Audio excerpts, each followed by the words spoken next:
ভীত সন্ত্রস্ত হয়ে বিজেপি ইন্ডিয়া জোটের প্রচারে বিভিন্নভাবে বাধা বিঘ্ন সৃষ্টি করছে।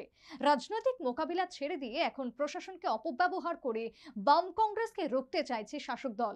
বক্তা ইন্ডিয়া জোটের প্রার্থী আশিস কুমার সাহা।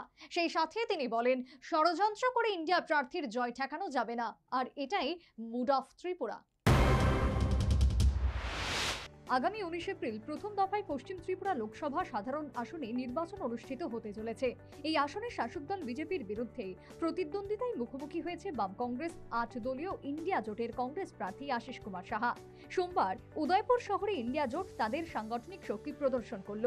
এদিন ইন্ডিয়া জোটের প্রার্থী আশিস কুমার সাহার সমর্থনে উদয়পুর জামতলা সিপিএম পার্টি অফিসের সামনে থেকে শুরু হয় রোড শো, এবং এই রোড শো উদয়পুর শহরের সেন্ট্রাল রোড, নিউটাউন রোড হয়ে শহরের বিভিন্ন পথ পরিক্রমা করে।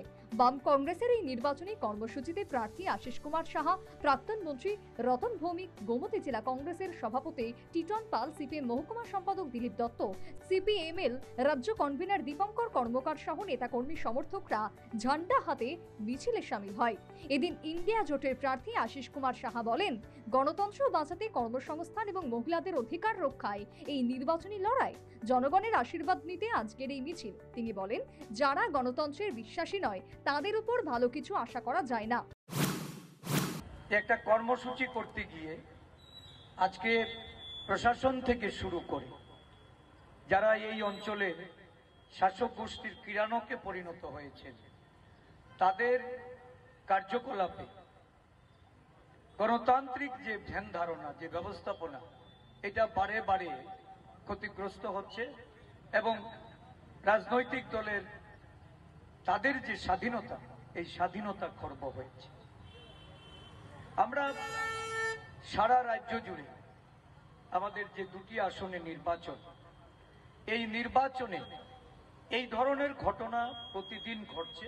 প্রতিদিন আমরা ইলেকশন কমিশনের অফ ইন্ডিয়ারে আমরা জানাচ্ছি, সিইও যিনি আছেন, চিফ ইলেকটোরাল অফিসার, ওনাদেরও আমরা জানাচ্ছি, কিন্তু কোনো ধরনের পদক্ষেপ ওরা সঠিকভাবে নিয়ে।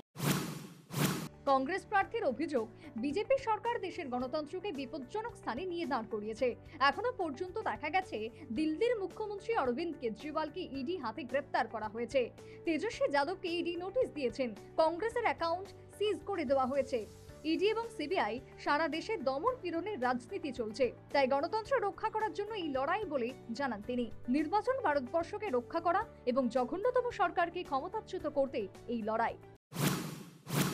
ভীত সন্ত্রস্ত হয়ে রাজনৈতিক মোকাবেলা ছেড়ে দিয়ে এখন তারা প্রশাসনকে অপব্যবহার করে যারা আমাদের রুখতে চাইছে, আমি বলছি এটা আমাদের প্রাথমিক জয়, যে যারা ভয় পায়, এই ইন্ডিয়া জোটকে ভয় পায় বলেই ইন্ডিয়া জোটের কর্মসূচি করতে নানা ষড়যন্ত্র করে যাচ্ছে।